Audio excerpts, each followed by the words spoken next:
What is going on, guys? Corrosive Bullet here. We're playing Ever Crisis, and it's took me a little bit to make this video. I've been wanting to make content on this game for a while, and I just never really got around to getting a video made in a timely fashion. But we're here now, and I wanted to talk about what I love about this game so far.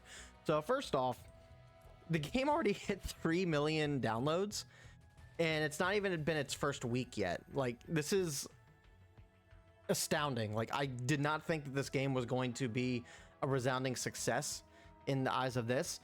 Part of it's probably nostalgia, and you know, Final Fantasy VII is really big right now. We got Rebirth coming out next year, and the remake a lot of people seem to love. The Crisis Core got a remaster. Like, Final Fantasy VII is getting a lot of love these past couple years, and I think that's amazing. And now that we have, you know, this game, it's going to be even better because it's basically going to be retelling the compilation of the entire Final Fantasy VII mythos, and it's so cool. But 3 million downloads is impressive.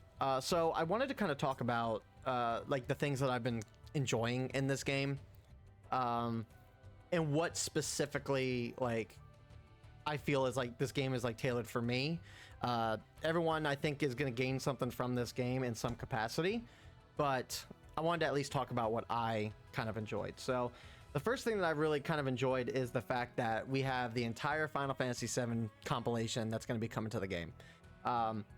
We'll be able to play through the original Final Fantasy VII, and from what we've done so far over on twitch.tv/corrosivebullet, over on stream, it seems like there's a couple of things here and there that are added into the original game that kind of complement the story that's being told. You have like some of the interactions that Cloud has with some of the 7th Heaven crew, the Avalanche crew, being able to interact with Jesse and Biggs and Wedge in a bit of a deeper manner than compared to the original Final Fantasy VII. Now, let me just clarify, because some people are going to be like, hey, you know, this is the original. Yeah, no, this is the original Final Fantasy VII. This is not the remake version of this game. Whether they decide to do the remake version or not in this, probably not. It'd be a little strange to have two different continuities of the game running at one time, but we'll have to see. But yeah, no, like being able to play through some of these stories with some extra little tidbits of flair and stuff, extra story missions and whatnot, I think it's really nice. The interactions between some of the less interacted with characters in the original versions of these games, it's really nice to have that kind of extra you know, connection between these characters that we didn't really get before. So we've yet to really delve into the first soldier story. I wanted to save this for a video series here on the channel, but having an original story somewhat based off of the first soldier battle royale game that came out, I think it's really cool that this is actually implemented into the game, because I actually enjoyed my time with First Soldier. I think it's just a shame that, you know, that game wasn't ported over to PC or to console or some other means other than mobile. It was really fun. It was really engaging. There was a level of depth to that particular way and how you build your characters and what you should actually run with. So the fact that they repurposed that game and made it a story campaign to talk about young Sephiroth before he became a soldier, or before he became, you know, first class anyway, is actually kind of a nice little thing that they threw in there. So be on the lookout for that series. We're just going to go through the original story on stream. It'll be cool to kind of learn more about Sephiroth as a character, and the inner complexities of his character itself. It'll be really cool. But being able to play through the compilation of the story is actually awesome. I can't wait to see what else gets added in. From what we understand, I think we know Advent Children's going to be added in at some point. We know that Dirge of Cerberus, which I had never have been able to play. I had a copy of Dirge of Cerberus on PS2, but the game was so scratched up when I bought it that it just wasn't able to run. I couldn't get through the first mission without the game freezing up. So Dirge of Cerberus, we'll probably do that on the channel too. But yeah, no, it's really cool to be able to access all the stories and stuff. The thing that I kind of like about 2, the other thing I like is that all the summons in the game are just straight up on weapons. The characters itself, at least for right now anyway, the characters are free to play. You will unlock the characters as you play through the game.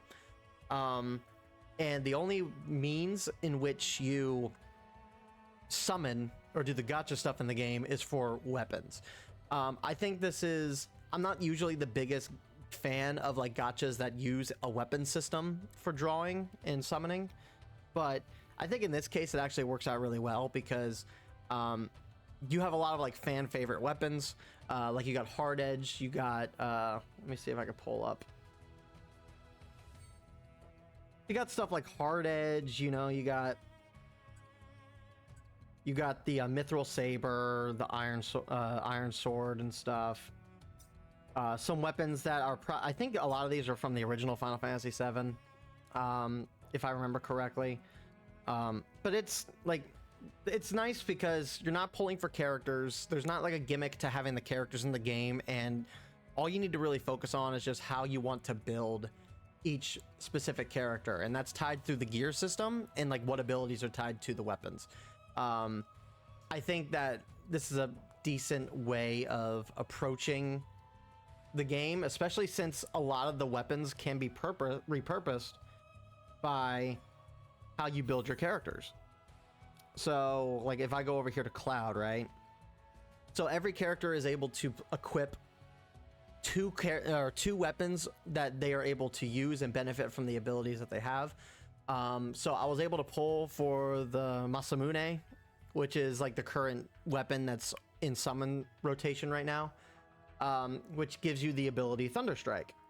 And then you can equip a second weapon that you won't have equipped to your character in battle, but you will still gain the benefit of what that weapon offers.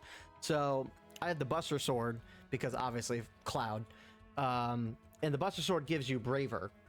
Upon leveling it up, you get Braver from it. And then over here in the sub-equip system, you can equip 3 other weapons that will give you these types of boosts and bonuses. I think this is a really well built system. It's the fact that you're able to gain usage of all the weapons that you end up pulling down the road. And in terms of upgrading it, it might be a little bit of a grind to have to upgrade all these weapons, but at the end of the day, like, it feels really good that you can equip 5 weapons per character, and especially with the sub-equips, because you can equip characters that aren't tied to these characters in the sub-equip menu. So I don't know. I think the way the draw system is done is decent. The weapon system's good. What even makes it better is the fact that you got stuff like the stamp card and the wish list. So the stamp card's your typical pity system, but the way it works is really, really well done. And it's that every time that you do a multi, you get a kind of like a pseudo gacha in the beginning where you draw for stamps, and the number of stamps that you can get really does kind of vary. So as you can see here, each level of stamp has a different pull rate, and you can pull every multi you do, you will get at least 1 stamp to go towards pity. But depending on the luck of the draw and how lucky you can get 2 stamps, 3 stamps, 4 stamps, all the way up to 12 stamps. And by doing so, it actually checks off your stamp card. So, for example, going for the 6th step in the stamp card is guaranteed pity. You will get the weapon of choice on stamp 6. So at the very most, you will do 6 multis to be able to pull the weapon on the banner. And that's pretty expensive in this game, but if your luck roll is good, if your pulls are good for the stamp card, you could probably hit this by just doing 1 multi. It's possible. For me, it took me 3 multis to get to pity. I pulled, I think it was 2 the first, I think it was 3 the first time, it was 2 the second time, and then I got 5, wait, 1, 2, 3, 4, I'm like a 7. I can't math, I'm sorry. I think what happened was I got one poll, and I got one that gave me 1. I got my second multi gave me 2, and then my third multi gave me 3, which pushed me past pity. So I mean, I feel like that's a pretty strong system. The fact that you have the potential to just max out a stamp sheet is actually really neat, just out the gate. And then this is something I've never seen before in a gacha game: the wish list.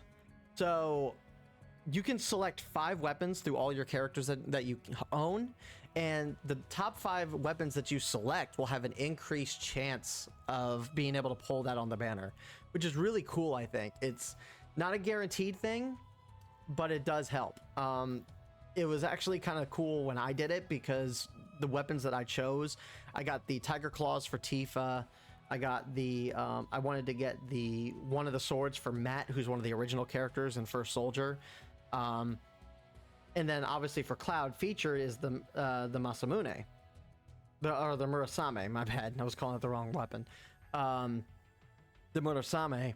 And on my first multi, I was able to pull all 3 of those weapons that I pulled. Like all 3 of those that I just mentioned, I pulled them on the first multi, and I was like, okay, this is legit. This is awesome. Gives me a better chance to be able to do so. So it's a cool system. I like that. And then I think the last thing I want to talk about real quick, we're already getting close to 12 minutes here. I didn't expect this to go this long. I want to say the other thing I like is the co-op aspect of this. Let me see, where do I go for the co-op? Is that co-op content? Yep. So what's cool about this is that co-op content is nice. You get to take one character in with you to co-op, and you with whatever build you want to do, whatever build you want to take in, and you basically fight like kind of like pseudo raid bosses in a sense. They're kind of like raid bosses. But you go in, you can privately match with friends if you have friends on the game, or you can match up with randoms. And then you get into different fights, which all require a different type of level of power and stuff. So you kind of work together with your teammates to be able to do so. You get rewards by doing so, but this is what I love about this. So I don't know what the co-op medals do. We haven't gotten to the point where we can use co-op medals in the store, but for every time you link up with a player that you've never met before in the game, you get crystals, which is really, really cool and really generous. So the way that this works is for the first 30 players that you run into, you'll get 3,000 crystals, which will give you a free multi on the whatever banner you want to summon for. Then from 31 to 50, you get 50. So that's another 1,500. And then from 51 to 200, you get 10. Which I believe that's going to be 500 per 50. So you're talking another 1,500. And then you get co-op medals. I don't know what co-op medals are. Once we actually get once we actually delve into co-op a bit more, I've done a couple rounds of it, and it's pretty fun. It's no different than playing the rest of the game. Which, by the way, the combat in this game is actually really cool. Which we'll talk about. I can do like a video on that later. But no, co-op is pretty fun. Being able to play with other people in this game. I figured this was going to be single player. The fact that this just came out and it was here is actually like really solid, all things considered. It's just another addition to the game that just adds to the level of, you know, stuff to do. You know, there's so much that can be done in this game just right out the gate. And I don't know, just those systems alone are just some of the few things that I love about this game. But the combat's great.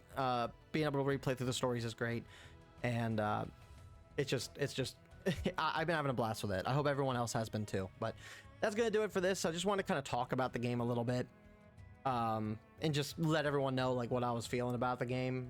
It's probably one of my favorite games on mobile that's come out recently. So that's gonna do it for this one, guys. Thank you guys so much for watching. If you enjoyed the video, please consider hitting that like button. Subscribe if you want to see more Ever Crisis content. Stay on the lookout for the First Soldier playthrough that we're going to be doing, and I will see you guys all in the next one. Peace.